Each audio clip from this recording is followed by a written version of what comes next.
rasgo de amor nos merecimentos do Filho de Deus.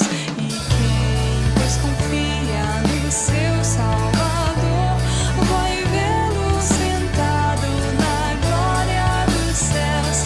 Exultou e vem de todos louvar a Jesus salva-luz, a Jesus redentor.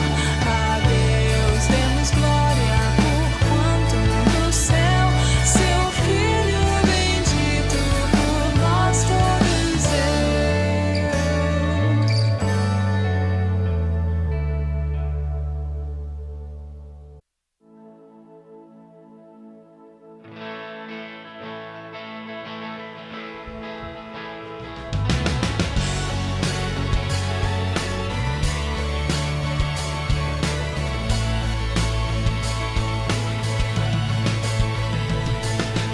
Na linda pátria estou, muito longe e triste eu estou. Eu tenho de Jesus saudade, e quando será que vou? Passarinhos, belas flores querem me encantar. Órgãos terrestres, esplendores, não quero aqui ficar.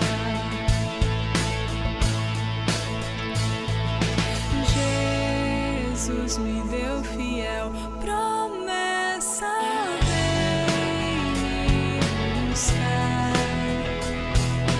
Meu coração está com pressa, eu quero ao céu voar.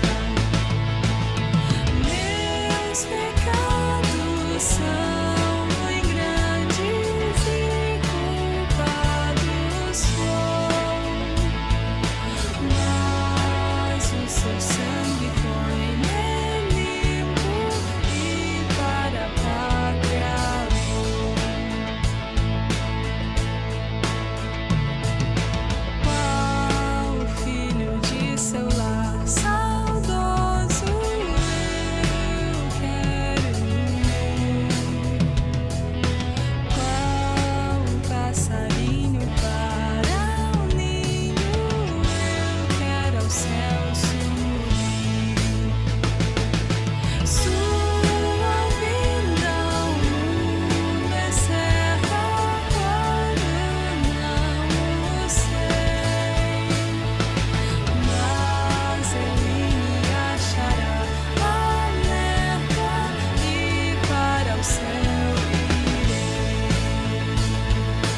Mas ele me achará alerta e para o céu irei. Mas ele me achará alerta e para o céu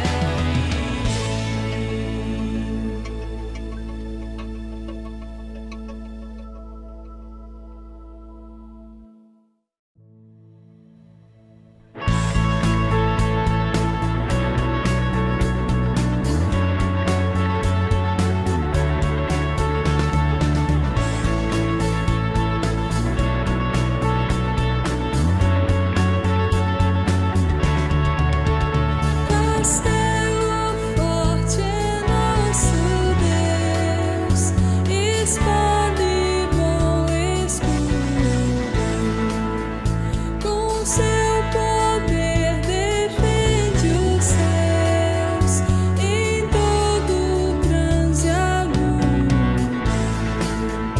Com fúria pertinaz persegue Satanás, com artimanhas tais e astúcias tão cruéis, que iguais não há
Se nos quisessem devorar, demônios não contados não nos podiam assustar, nem somos derrotados. O grande acusador dos servos do Senhor já condenado está, vencido cairá por uma só palavra.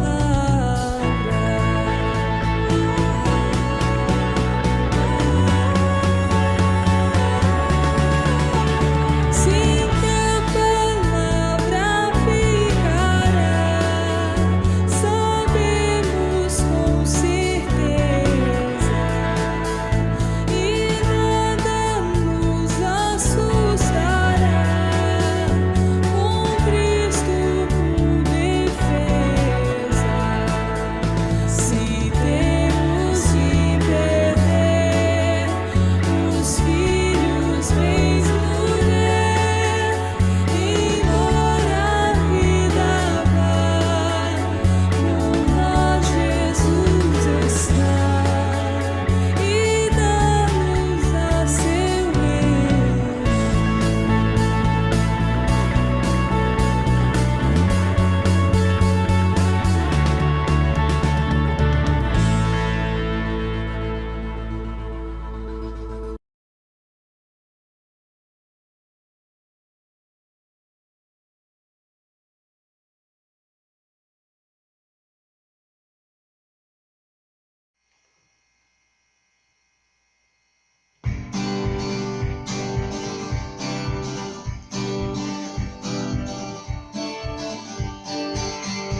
O Senhor conosco está, sim, Ele está, Ele está.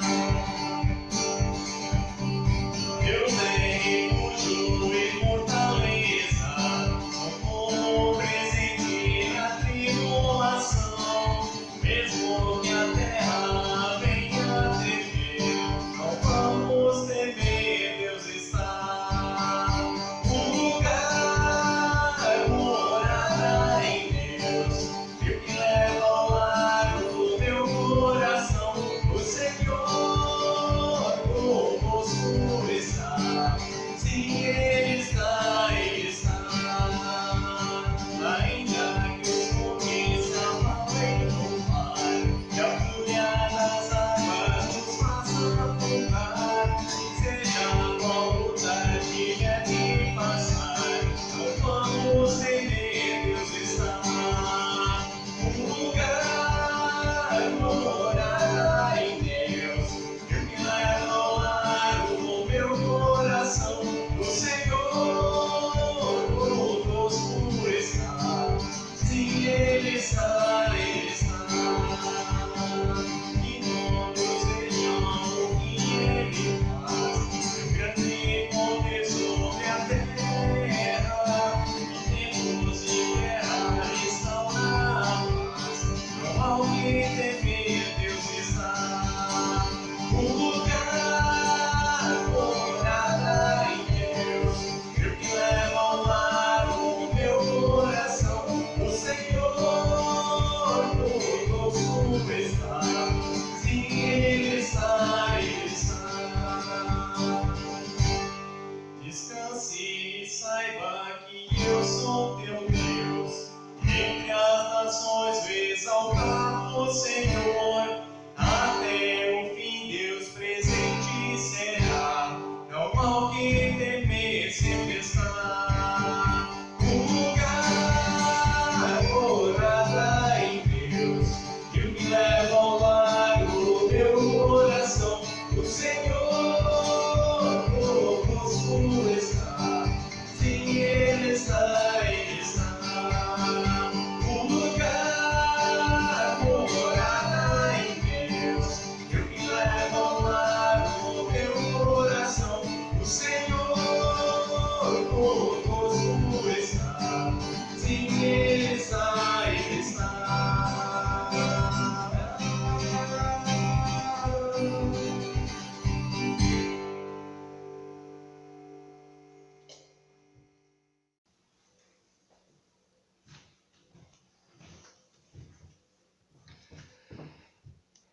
Muito bom dia, nós nos alegramos que nessa manhã podemos nos dirigir até você de uma forma diferente e na expectativa de em breve podermos nos encontrar novamente pessoalmente. Mas usando essa ferramenta que temos, queremos nos dirigir a você nessa manhã com a palavra do Senhor e desejando que Deus abençoe o teu dia, que Deus abençoe o teu dia em família, que o Senhor possa se fazer de uma forma bem presente e pessoal naquilo que você terá como desafio nesse dia e nessa semana. Eu gostaria de saudar cada um nesta manhã com as palavras das senhas diárias que onde nós temos o lema para a semana, que é do Evangelho de Marcos, no capítulo 10, o versículo 45, onde diz: "O próprio Filho do Homem não veio para ser servido, mas para servir e dar a sua vida em resgate por muitos." Esse breve versículo resume aquilo que foi a missão do nosso Senhor Jesus Cristo na terra. Jesus não veio a esse mundo para ser reconhecido como o rei deste mundo. Ele não veio para exigir alguma coisa na vida das pessoas. A palavra diz, e ele mesmo diz, que ele veio para servir e dar a sua própria vida em resgate por muitos. Um resgate não de um acidente qualquer, não de uma crise, não de um vírus, mas o resgate do pecado. O problema para o qual a humanidade não tem solução, a não ser o próprio Filho de Deus, que entregou a sua vida na cruz, para que assim nós pudéssemos ser resgatados mediante o seu sangue dos nossos pecados, para que nós pudéssemos ter, pela fé, perdão diante de Deus e graça derramada sobre a nossa vida. É na presença desse nosso Deus, que é Pai, Filho e Espírito Santo, que nós nos dirigimos até você e a quem nós queremos, nesta manhã, louvar e ouvir a sua palavra. Vamos orar? Querido e bondoso Deus, nós nos colocamos neste momento na tua presença de uma forma bem intencional e pessoal, Senhor Deus, pedindo que o Senhor, mediante a sua palavra, venha até nós e fale a nossa vida e ao nosso coração. Nós nos alegramos, Senhor Deus, que temos essa liberdade maravilhosa de podermos ler a tua palavra e assim abertamente poder ouvir a viva voz do nosso Deus que fala a nossa vida ao nosso coração. Obrigado, Senhor Deus, que tu és o mesmo, um Senhor que se revela na história e que nunca deixou de falar a nós, mesmo nós vivendo de um jeito tão pecador, Senhor Deus, mesmo nós sendo tão desgraçados pelo pecado. Obrigado que o teu Filho Jesus, tu mesmo enviastes a esse mundo para nos resgatar. Por isso, nessa manhã, Senhor Deus, pedimos que o teu Santo Espírito fale a nossa vida, ao nosso coração, e o teu nome, Senhor Deus, nós queremos louvar, o teu nome nós queremos adorar, Senhor Deus, queremos bendizer, afinal, digno é o Senhor de ser anunciado e propagado em toda a terra. E que assim, Senhor Deus, essa palavra que nesta manhã ouvimos, possa cair em terra fértil, possa cair em nosso coração, e ali frutificar para o teu reino. Nós oramos agradecidos em nome de Jesus. Amém. Antes de lermos a palavra nesta manhã, queremos convidar você a um momento de louvor e que os hinos que aqui serão cantados possam ser acompanhados aí na sua casa, na sua família. São hinos conhecidos, bem fáceis de cantar. Adore ao Senhor, louve ao Senhor de todo o coração. Que o Senhor possa ser aquele quem nós glorifiquemos neste dia e em cada dia da nossa vida.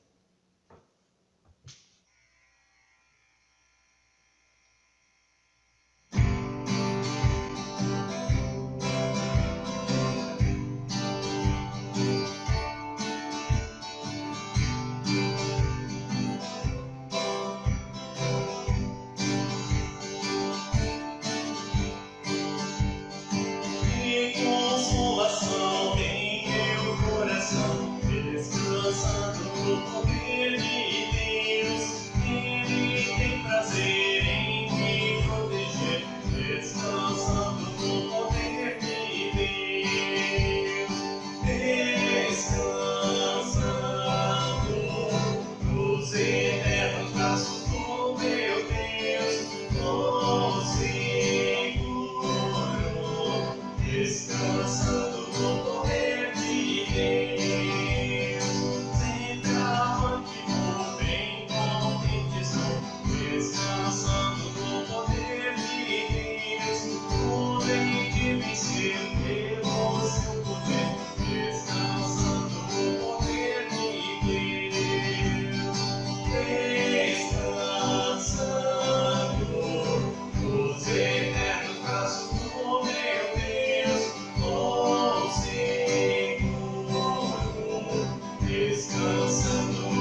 o poder de Deus.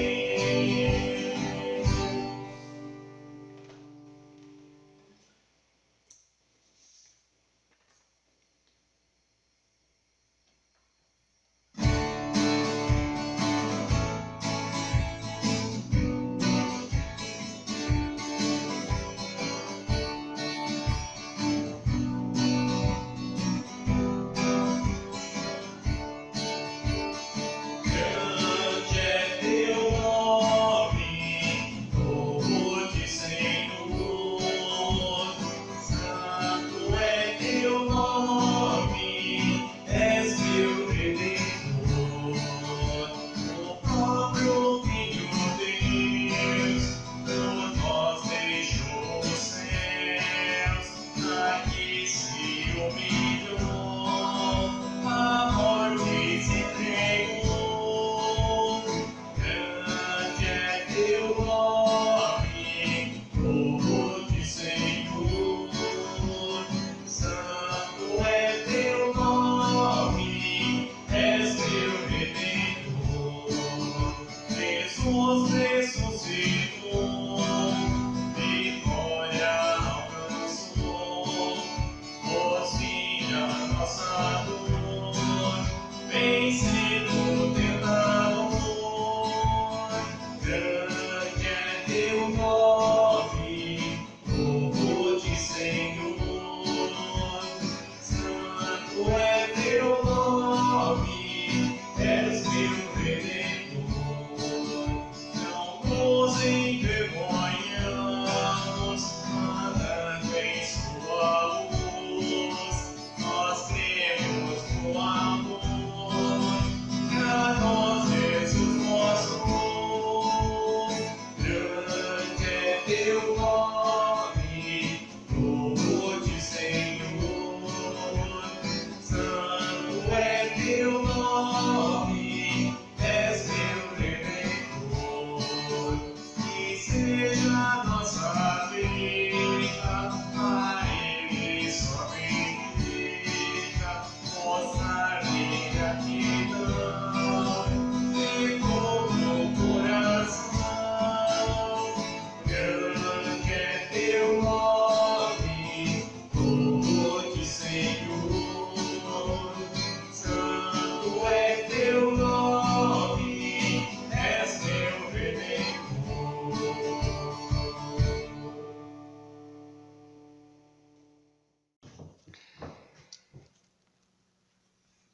O texto para a pregação dessa manhã, nós encontramos no livro de Atos dos Apóstolos, o capítulo 18, do qual queremos ler versículos 1 até 11.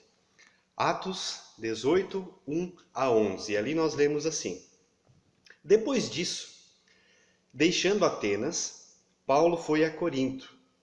Lá encontrou um judeu chamado Áquila, natural do Ponto, recentemente chegado da Itália, com Priscila, sua mulher, porque o imperador Cláudio havia decretado que todos os judeus deviam sair de Roma. Paulo aproximou-se deles e, como tinham o mesmo ofício, passou a morar com eles e ali trabalhava. O ofício deles era fazer tendas, e todos os sábados Paulo falava na sinagoga, persuadindo tanto judeus como gregos. Quando Silas e Timóteo chegaram da Macedônia, Paulo se entregou totalmente à palavra, testemunhando aos judeus que Jesus é o Cristo.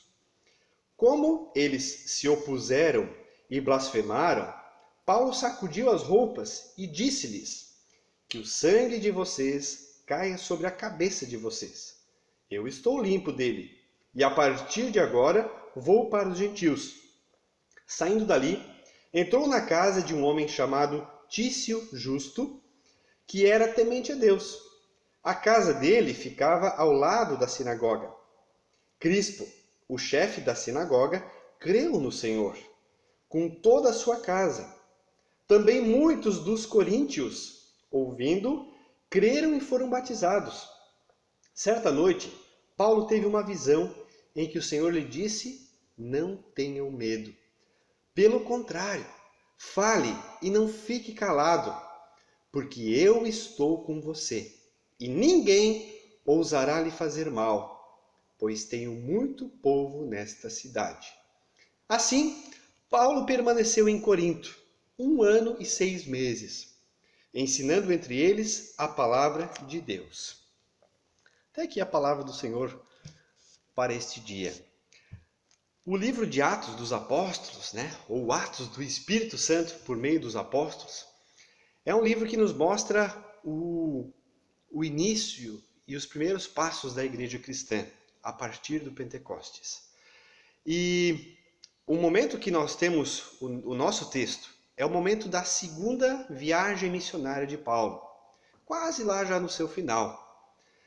Paulo, este homem resgatado das trevas, resgatado da sua religiosidade vazia, resgatado daquela religiosidade que muitas pessoas têm, onde pensam que estão fazendo a vontade de Deus e agem na melhor das intenções. Mas, quando os olhos são abertos pelo Evangelho, pelo Senhor Jesus Cristo, percebem que estavam indo exatamente na direção contrária à vontade de Deus. E quando Paulo percebe isso e a sua vida muda, toda aquela força que ele colocava para abafar os cristãos, para segurar o Evangelho, ele agora dedica na propagação do Evangelho por todo o mundo. Paulo é enviado junto com outros irmãos pelas regiões da Ásia Menor, pela Europa, e aonde Paulo vai passando, ele vai pregando a palavra e pessoas, pela graça de Deus, se convertem a Deus, abandonam seus falsos deuses, os seus maus costumes e agora passam a viver da graça de Deus. Quando Paulo chega aqui no final da segunda viagem missionária em Corinto, Paulo encontra ali uma grande cidade. Corinto era uma das principais cidades do Império Romano, uma cidade importantíssima pelos portos que ela tinha, pela rota comercial onde ela se encontrava, pelos arredores dela, ou seja, um ponto estratégico. E Paulo ali passa a pregar a sua palavra. E a maneira como o Senhor vai conduzindo as coisas é o que chama a atenção nesse texto. A palavra diz que depois disso, depois do quê? De Paulo vir de Atenas, onde a palavra de Deus também foi pregada e onde acontecem aquelas reações, ou aquelas 3 reações básicas a partir da pregação da palavra. Lá em Atenas, Paulo, depois de muito esforço, muita dedicação no anúncio do Evangelho, ele se depara com um grupo de pessoas que zombam, que saem blasfemando, rindo da cara de Paulo. Um segundo grupo de pessoas não faz isso. Mas eles vão saindo de fininho, disfarçados, e dizem: Paulo, olha, é até interessante essa tua palavra. Mas sobre isso nós ouviremos em outro momento, agora temos outras ocupações. E um terceiro grupo de pessoas é um pequeno grupo, mas é aquele grupo que crê. É aquele grupo que agora quer mais, porque se entrega na presença do Senhor Jesus Cristo e percebe que neste Senhor que foi morto, mas que ressuscitou, ali tem algo diferente. Este não é como um Deus qualquer, um falso Deus. Este de fato é o Filho de Deus que vem ao encontro da humanidade, das pessoas, e a quer resgatar. Pois bem, depois de então estar em Atenas, Paulo chega em Corinto, e quem ele encontra lá? Ele conhece pessoas a qual ele agora passa a compartilhar o seu ministério em Corinto. Priscila e Áquila, ou Áquila e Priscila, haviam vindo da Itália, de Roma, de onde o imperador Cláudio havia expulsado os judeus. Áquila e Priscila eram pessoas que eram do povo judaico, mas haviam chegado à fé em Jesus pela pregação de alguém, não sabemos, não temos detalhes na Bíblia. Mas eram cristãos, convictos, convertidos, que haviam tido a sua vida transformada pelo Evangelho. Não assumiram apenas um discurso religioso porque parecia ser bonito. Não. Eles agora se juntam a Paulo e, curiosamente, a mesma profissão que Paulo tinha, eles também tinham. Eles eram fazedores de tendas, fabricantes das tendas dos tempos antigos, e esse era o seu ofício, e disso eles tinham o seu sustento. E isso foi muito importante porque em Corinto, uma cidade nova, não havia uma base ainda de pessoas cristãs que tinham a visão de sustentar o apóstolo financeiramente também, para que ele pudesse se dedicar integralmente na pregação da palavra, em acompanhar as pessoas e ensinar as pessoas o evangelho do nosso Senhor. E por um bom tempo, eles se dedicam e fazem as suas tendas, e no sábado, como era costume dos judeus, eles se dirigiam à sinagoga, se encontravam e ali expunham a palavra. E Paulo, com todo o seu conhecimento da lei, fazia uma exposição muito clara, e a palavra diz aqui que ele persuadia tanto judeus como gregos. Mas claro que em Corinto também não foi fácil, porque ali haviam muitas pessoas que estavam presas nos seus próprios costumes e tradições. Não porque chegaram a essa conclusão a partir de si mesmas, mas foram ensinadas aquilo. E na melhor das intenções, não abriam mão daquilo da qual foram ensinadas. Mas não abrir mão de um jeito qualquer, simplesmente não refletiam. E Paulo pregava. E algumas pessoas agora passaram também ali a zombar do evangelho, a rejeitar a palavra e a se colocar numa postura resistente diante daquilo que agora Paulo anunciava, no evangelho. O que Paulo faz? O Paulo trata com seriedade essa questão. E ele deixa bem claro, no versículo 6, onde ele anuncia aqueles que rejeitaram, ele diz, pois bem, você tem o direito de rejeitar, mas que o sangue de vocês caia sobre a cabeça de vocês. Eu estou limpo, e a partir de agora eu vou para os gentios. Paulo resgata aquilo que foi a orientação lá no Antigo Testamento ao profeta Ezequiel, onde era dito, olha, se há pessoas que pecam, você é chamado a exortá-las. Se você não exortar, a consequência do pecado delas estará sobre elas, mas você tem parte na culpa delas, porque você não exortou. Se as pessoas pecam e você as exorta e você as chama ao arrependimento e elas não mudam, o pecado delas e a sua consequência continuam sobre elas. Mas você está livre e você está limpo. E é o que Paulo agora está dizendo aqui. Eu anunciei, o Senhor convida e você está rejeitando. Você não pode dizer um dia que você nunca ouviu dessa palavra, que você nunca recebeu um convite para fazer parte da família do Senhor. E Paulo vai adiante. E curiosamente também aqui no texto, nós vemos que Paulo sai da sinagoga e justamente ao lado da sinagoga há uma casa aberta para o evangelho e ali Paulo se instala. Havia um homem chamado Tício Justo. É interessante que o Senhor sempre tem as suas histórias e os seus. Do lado da sinagoga, Tício Justus abre a sua casa, pois ele era temente a Deus, e ali agora tem um ponto de pregação da palavra. Inclusive o próprio chefe da sinagoga, Crispo, diz aqui a palavra, creu no Senhor. E ele agora, junto com toda a sua família, é batizado e passam a fazer parte assim dessa família maravilhosa do Senhor. Claro que à medida que o evangelho avança e vai gerando seus frutos, imediatamente a oposição aumenta e tenta barrar. E nesse momento é muito especial como o Senhor vem para os seus. E lá, do jeito que o Senhor quiser, Ele fala ao coração de cada pessoa.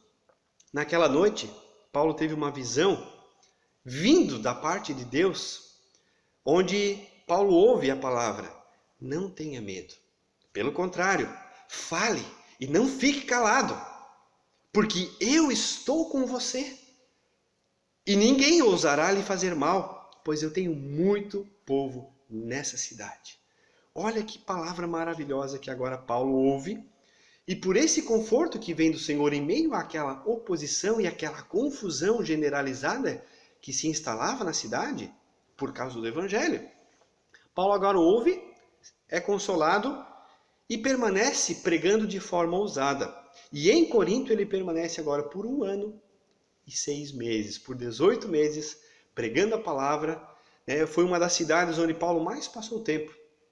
Pelos relatos de Atos, apenas em Éfeso ele esteve mais tempo do que em Corinto. Ou seja, muitas coisas aconteceram em 1 ano e 6 meses. Muita gente, muitas pessoas creram no Evangelho e tiveram as suas vidas resgatadas das trevas. E ali se forma uma comunidade.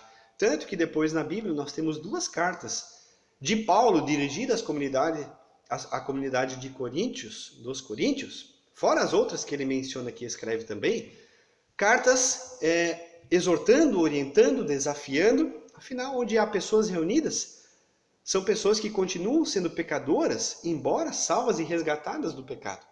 Mas continuam sendo pecadoras, como Lutero dizia, nós passamos a viver, a partir do Evangelho, uma vida simultaneamente justa e pecadora.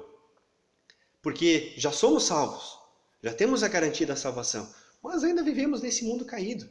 E vamos ter aqui limitações.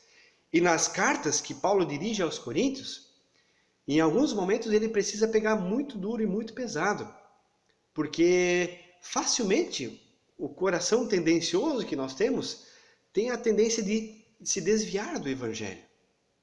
Facilmente o nosso coração é corrompido, a palavra diz. Então, precisamos em todo o tempo estar atentos àquilo que recebemos, àquilo que assimilamos, àquilo que ouvimos. Não podemos simplesmente colocar a nossa vida no piloto automático e aceitar coisas que são ditas como verdade, sem passar pelo crivo da palavra. Na verdade, nesses dias que nós vivemos, e assim em toda a história da igreja, nós percebemos algumas reações ou alguns usos inadequados da palavra de Deus. Por quê? Porque facilmente o nosso coração tendencioso se corrompe e se desvia daquilo que é o cerne da palavra. Cito aqui alguns exemplos inadequados do uso da palavra. Muita gente tem usado a palavra para afirmar as suas verdades. Nesses dias dessa crise, por causa desse vírus que se espalhou pelo mundo, temos excelentes exemplos, onde de todos os lados, de vários lugares, vemos afirmações de pessoas justificando os seus comportamentos, geralmente politizados, buscando e pensando na Bíblia textos que reafirmem aquilo que elas têm como crença. Cada um acredita no que quer. E isso é maravilhoso, podemos ter opiniões livres. Isso faz parte da nossa sociedade. Agora, não precisamos ter a nossa opinião e agora a necessidade de encontrar um aporte bíblico para justificar aquilo que pensamos. Simplesmente pensando textos fora dos seus contextos para afirmar aquilo que nós queremos crer. Se você crê que esse vírus é A ou B, se tal figura política está certa ou está errada, você tem todo o direito de acreditar no que você quer. E tem esse direito.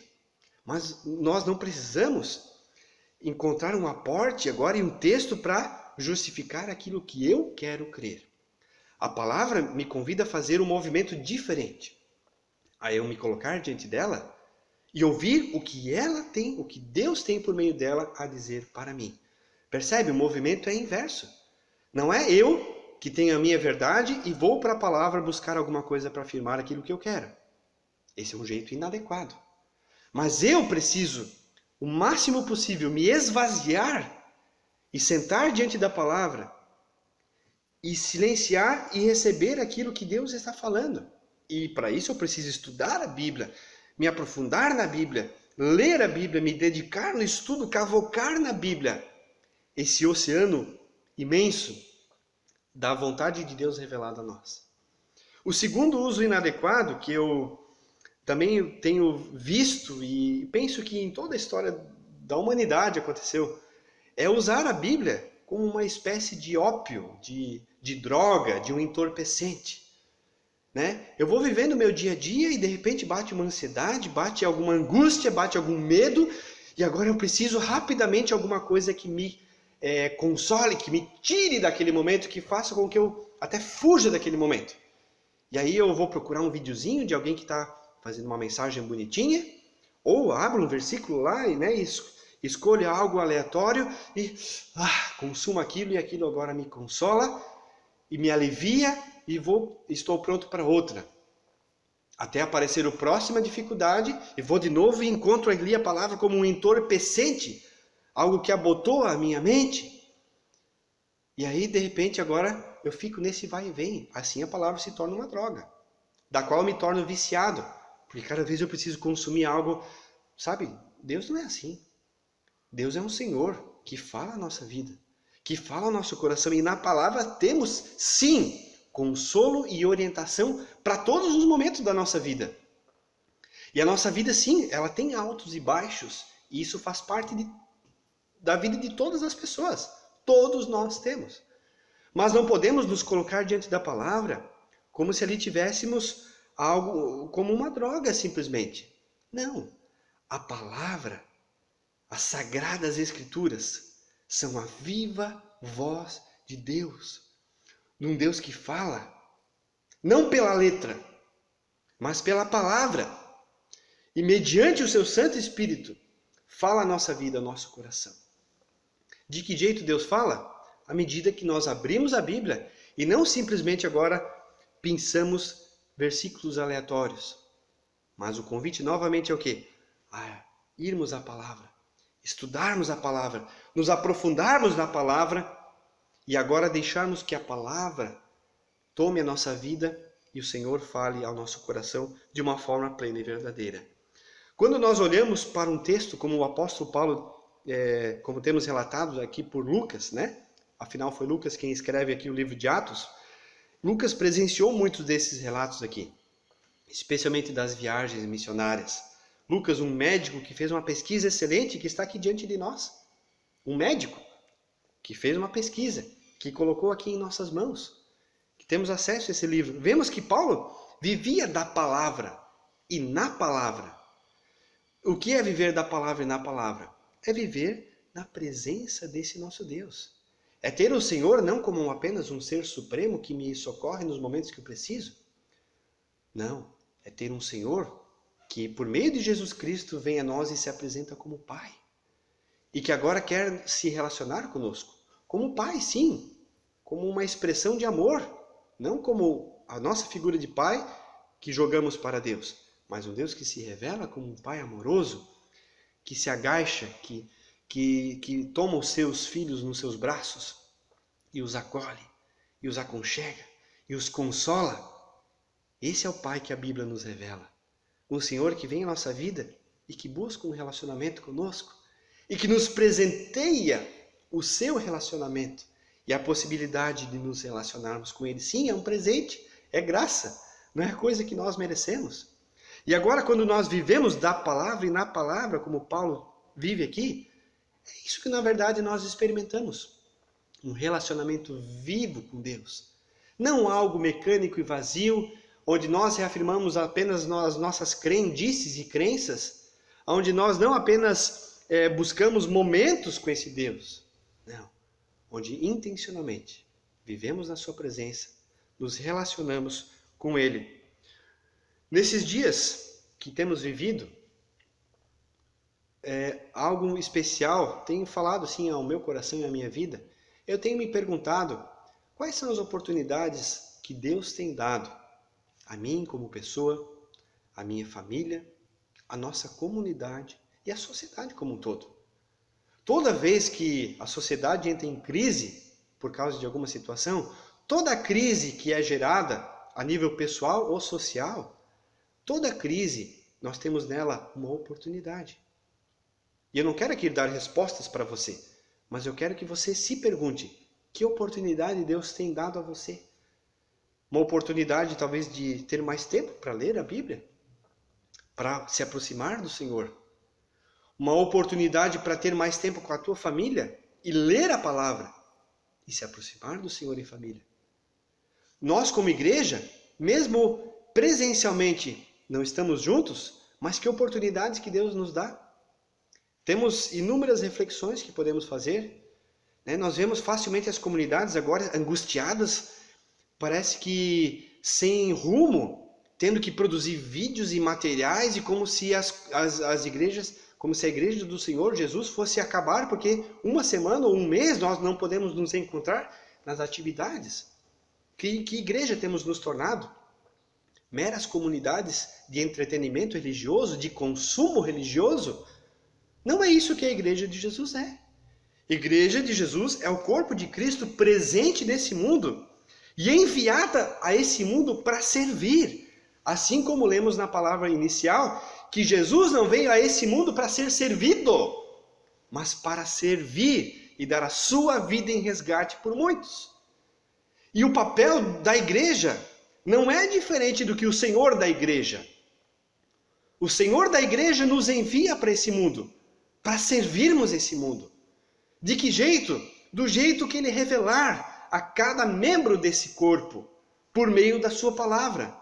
Então, antes de nos preocuparmos em A ou B, em essa postura, ou ficar difamando as nossas autoridades, seja qual opinião nós temos, o convite que a igreja tem nesse momento, é a minha percepção, é silenciar na presença do Senhor, ouvir o que Ele tem a dizer e servir a este mundo como Jesus serviu, com a sua própria vida.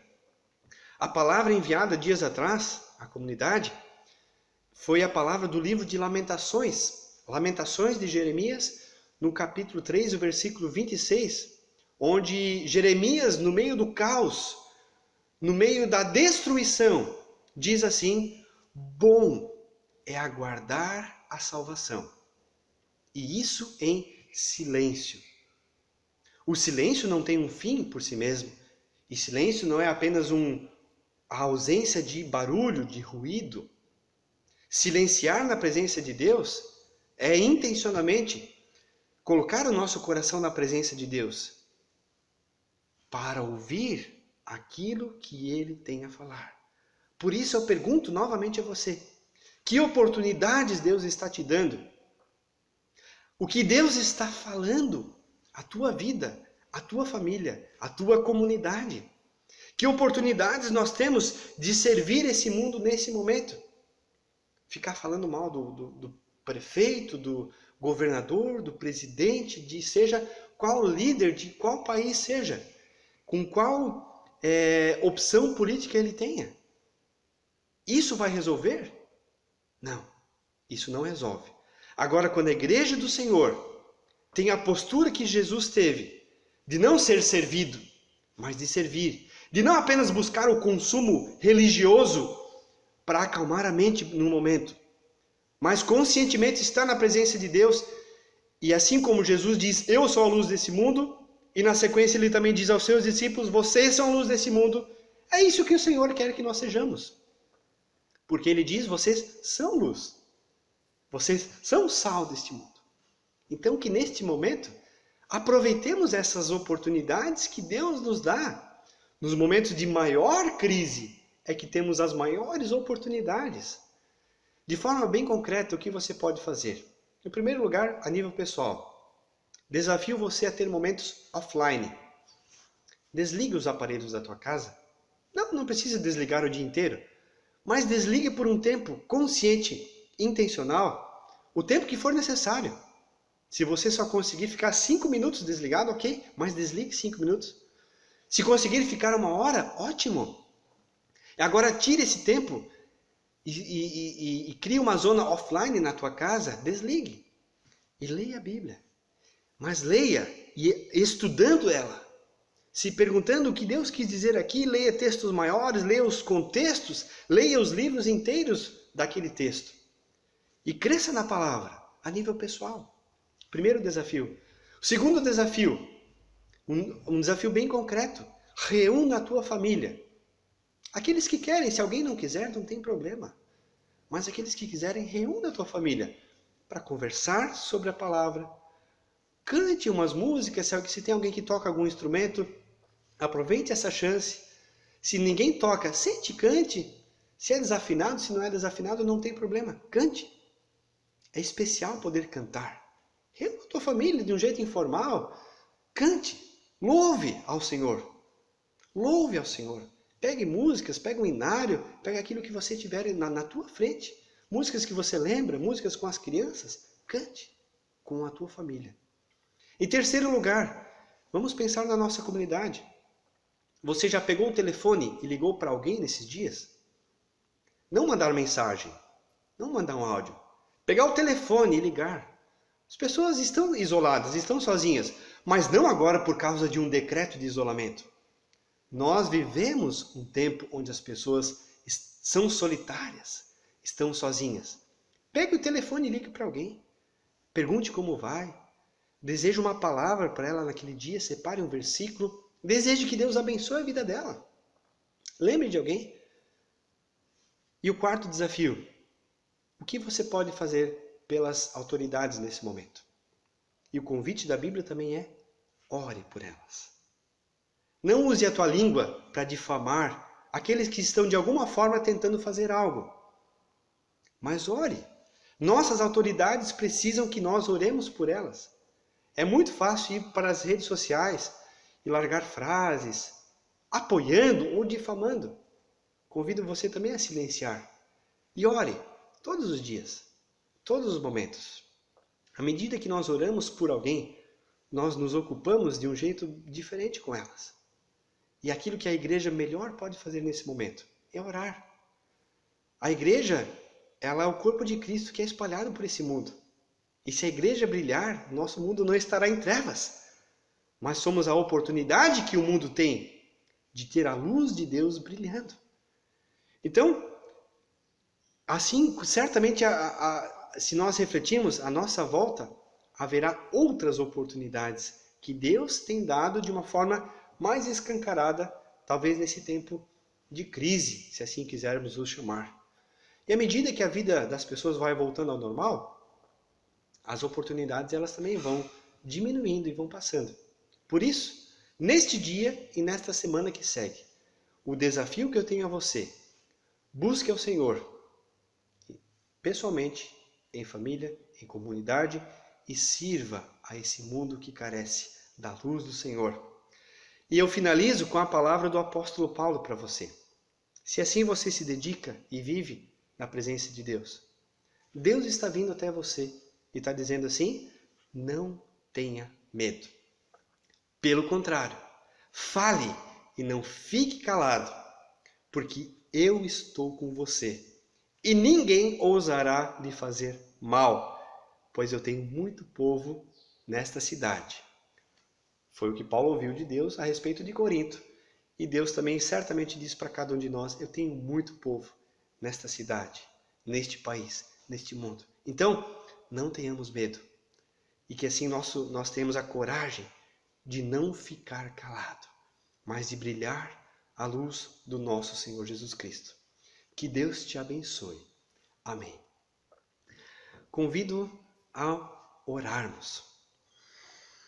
Senhor nosso Deus, muito obrigado que Tu não nos deixas sem a Tua palavra nesse mundo, mas que temos a liberdade também aqui em nosso país de lê-la e de divulgá-la, de proclamá-la, Senhor Deus. E nós pedimos assim sabedoria do Teu Santo Espírito, Senhor, e a ousadia do Teu Santo Espírito, para termos coragem, Senhor Deus, de buscá-la, de vivê-la e de anunciá-la com a nossa própria vida, Senhor. Nós te pedimos perdão, Senhor Deus, se temos usado o nosso tempo de uma forma inadequada, Senhor Deus. Seja para apenas ficarmos nos entorpecendo de coisas inúteis e vazias e que só levam ao desespero. De talvez ficarmos difamando pessoas e autoridades, Senhor Deus. Nos perdoe se temos feito isso, Senhor Deus. Nos perdoe quando temos nos acovardado, Senhor Deus, e não servido a esse mundo. Nos perdoe, Senhor Deus, quando apenas queremos Te buscar para ser servidos, Senhor Deus.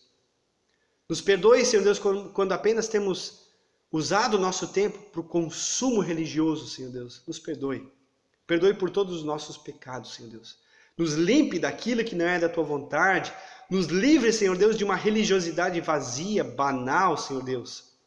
Nos livre do pecado, Senhor Deus. E nos encha da Tua graça e do Teu Santo Espírito, para que transbordemos o Teu amor, a Tua bondade e a Tua vontade a esse mundo que carece de esperança, Senhor Deus. Mas dessa esperança verdadeira que temos unicamente no Evangelho do nosso Senhor Jesus Cristo. E Ele mesmo é esse Evangelho, Senhor Deus. Que o Senhor Jesus possa abençoar a vida de cada família, Senhor Deus, de cada pessoa, da nossa comunidade, da nossa cidade, deste mundo, Senhor Deus. É o que nós Te pedimos, orando no nome santo e precioso de Jesus. Amém. Nós ainda queremos cantar mais um hino, queremos louvar a Deus, ouvindo mais um hino e cantando juntos, se possível. silenciando na presença de Deus, nós queremos desejar que o Senhor te abençoe e te guarde, que Ele faça resplandecer o rosto sobre ti, tenha misericórdia de ti. Que o Senhor sobre ti levante o rosto e te dê a paz. Que Ele te conceda a graça nessa semana que você terá diante de você. Amém. Apenas alguns recados, 2 recados importantes.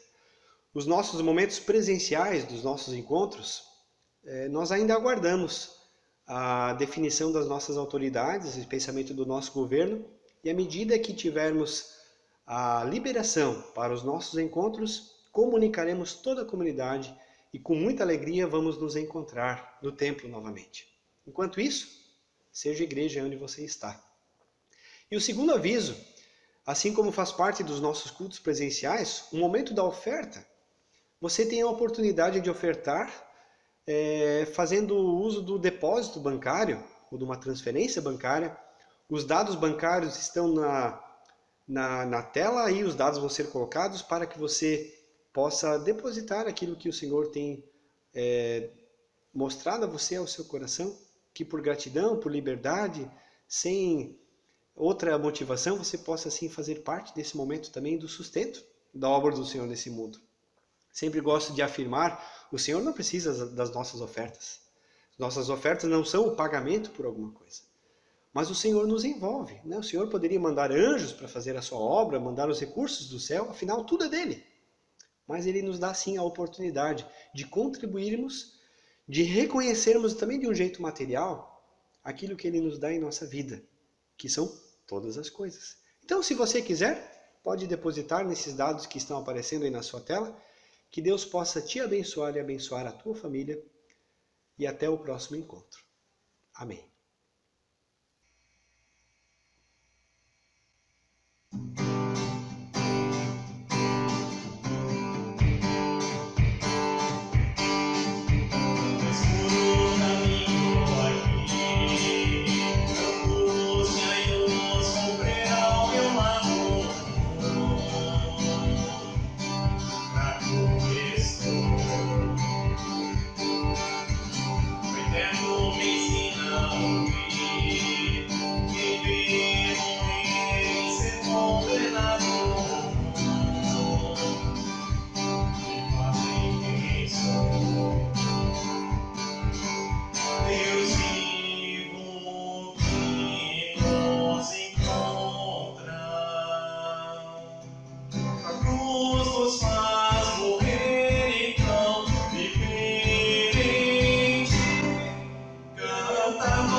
Cura